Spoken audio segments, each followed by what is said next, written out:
Hello. Ito.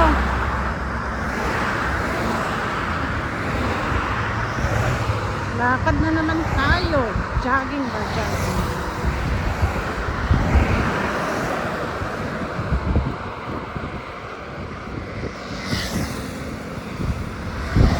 Hindi kasi ako nakapag-gym, kaya kailangan kong mag-jogging. Ayan. Mainit na. Hello, salamat sa panunood mga friends.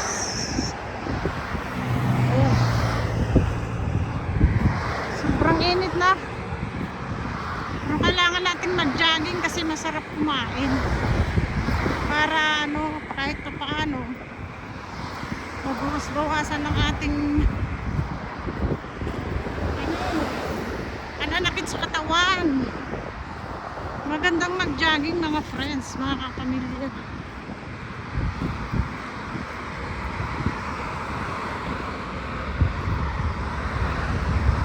Hindi lang naman dalawa ang benepisyo ng pag ikay masipag maglakad-lakad, mag-jogging, mag-gym. Dalawa ang benepisyo niyan. Sexy ka na, magiging ka pa, yung baga, hindi naman sa totally healthy, pero at least mabawas-bawasan yung mga sakit ba sa katawan. Kasi alam nyo, masarap kumain. Lalo pagka hindi naman sa excuse sa mga matataba, hindi ako inaano sa matataba. Sabi kasi nila, sa bagay depende sa katawan. Pag ikay mataba, mas yung sakit sa'yo, pero hindi naman lahat. Depende na rin siguro sa pangangatawan. Yung hindi naman pare-parehas ang ng tao. Kaya may mataba na walang sakit, meron din payat na sakitin. Pero ang pinakatabis pa rin, mataba ka o payat, mag-exercise o mag-jogging o maglakad-lakad. Kung hindi mo kaya mag-jogging,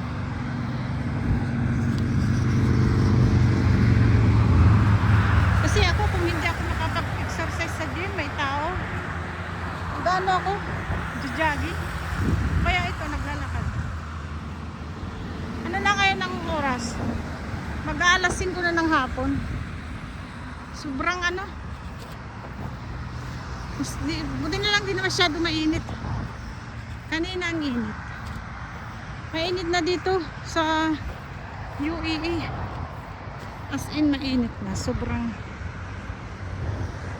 init na. Yung hindi na katulad nung yung pangalan yun, yung nakaraang buwan na medyo malamig-lamig. Ngayon, Diyos ko,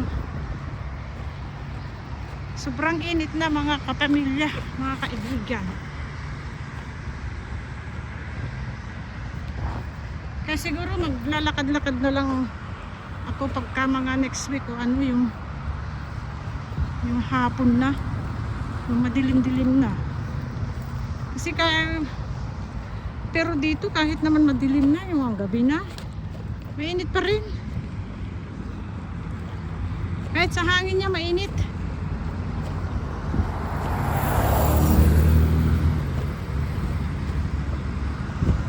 Mainit pa rin, kaya ito yung kasi yung panahon dito walang timpla eh. Pag mainit, sobrang init. Hindi katulad sa Pinas ba, mga pagka taglamig, may timpla yung panahon. Gaganda ng mga bulaklak ko. Pakita ko sa inyo mga bulaklak. Ayan yung mga bulaklak ko. Taglamig lang to, tinatanim. Next month ito, wala na to. Ayan. Gaganda. Ayan ang gaganda. Diba? Iba-ibang kulay. Ayan. Alam nyo ba, special ang lupa niya. Dahil kung hindi sila laglagyan ng special, hindi yan mabubuhay. Tsaka magtatanim nila yan mga dapat nga November. Dapat nga ano eh. November. Kaso lang mga ano yata late sila ngayon. Late sila na nagtanim. Late. Ito na lang yata November sila nagtanim. Ano ko ba't late? Kasi ano to eh. Hindi ito nabubuhay sa sa tag-init. Oh, ang ganda, di ba? Hindi ito nabubuhay ng tag-init. Yung ibang buwan, hindi. Ayan. Mainit na, pero nag-jacket pa rin ako. Kasi yung suporta ba ng araw sa balat. Sabi nila nakaka-cancer daw. Ganda ng mga ano. Sana itong bulaklak ano hindi na tumaan kasi lang ano na to pagdating to ng ano katapusan ng March wala na yan, laylay na yan sa sobrang init.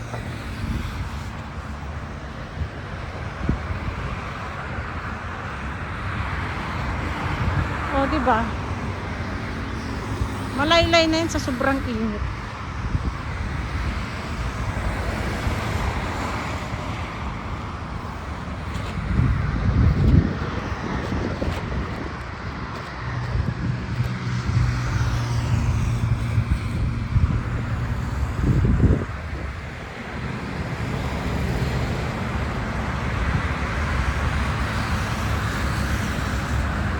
Paano na oh.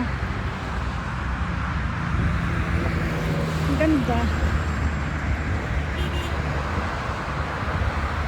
Ano pa siya? Itong dahon, ito naman damo na to, green pa to, pero pagdating ng ano, naku, ano na yan? Dry na yan. Nagdidilaw na yan sa init. Oh. Paano yung mga ano siya, mga bulaklak niya?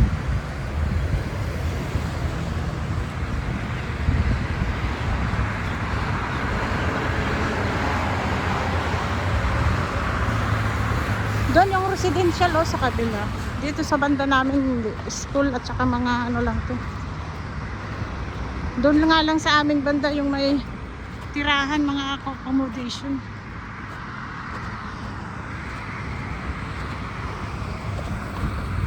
Puro mga ano to.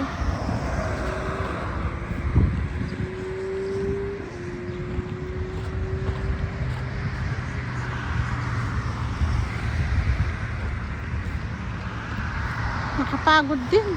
Hindi ako napapagod sa paglalakad din. Napapagod ako sa sa init. Sa init ng araw. Mariosep.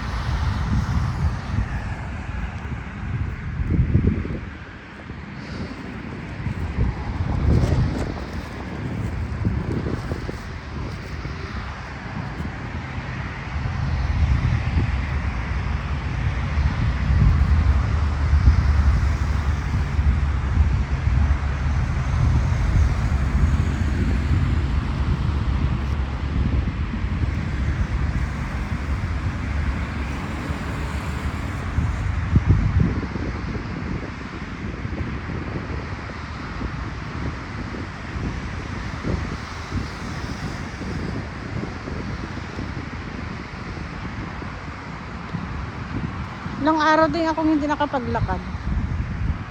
Nag-gym na lang ako nag-gym. Hindi ko na kasi hindi ko na hindi ko na binibideo yung pag-gym ko.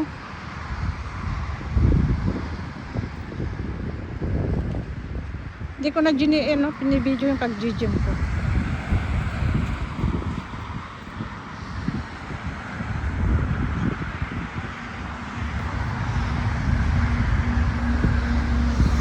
Basta maipapayo ko lang mga kaibigan, meron kasi akong bitbit, mga kaibigan, kapamilya. Ugaliin natin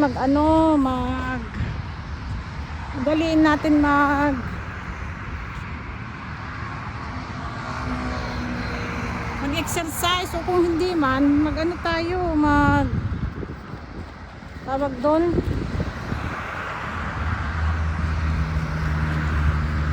maglakad-lakad kahit 30 minutes lang a day. Malaking ano na yun, benepisyo na yun sa pangangatawan natin. Lalo ngayon, nagkakaedad na tayo. Kailangan natin ng ano. Dito nga ako, sobrang init dito sa ano. Ito yung ano yung college yan, no? School. Technology. School of Technology yan.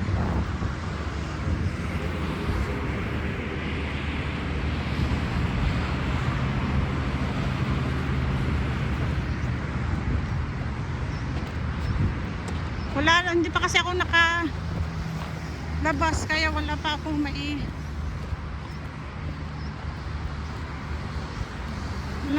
may upload. Ang luluwag ng mga ano dito, ng mga espeso, ng mga school. As in, maluluwag hanggang doon sa dulo. Kumbaga, lunod sila sa ano, laki ng kanilang mga lupain. Nakakahinga sila ng kaluwangan ng space nila.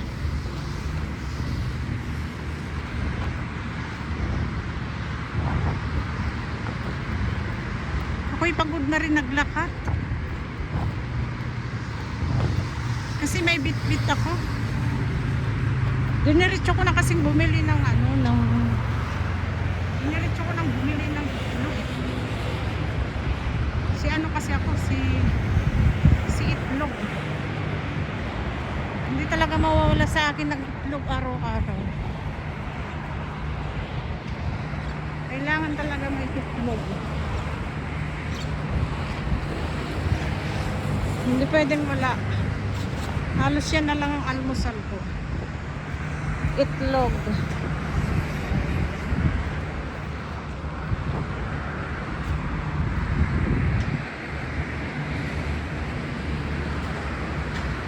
Oh, ano kaya ang ginagawa nila na yan? Oh? May ano na naman dyan, may karnaval. Pero pagdating ng ano, wala rin yan. Bigla na lang mawala yan. Ginawa na, parang ano lang yan. Minsan kasi may karnaval dyan ginagano.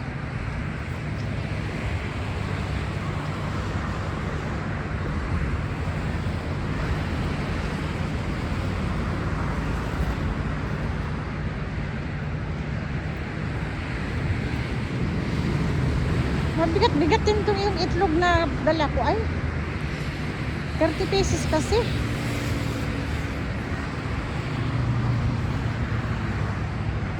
Ganun kasi ako pag ako'y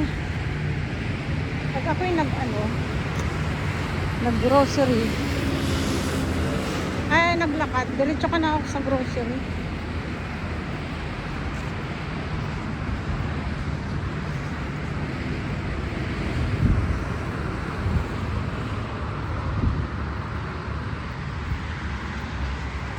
Ito, school na naman yan. Hanggang dun sa dulo. Ang susunod dito yung tinitirahan na naming ano, apartment. Tapos school na.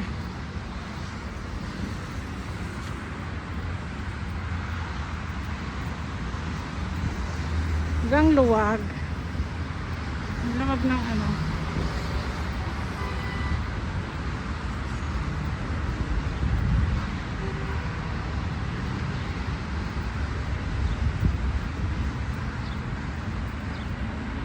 Sawa ka talaga dito sa ano ay space ng lupa nila.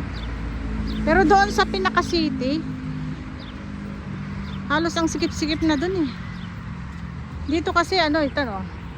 Malayo kasi ako sa Kabihas na. Ayan. Kaya ganun.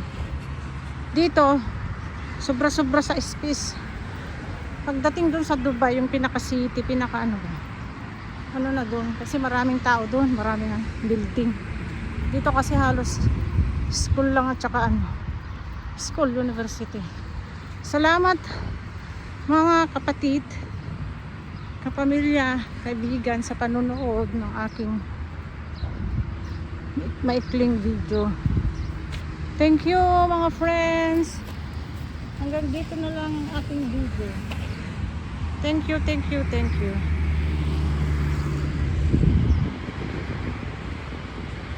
Bye.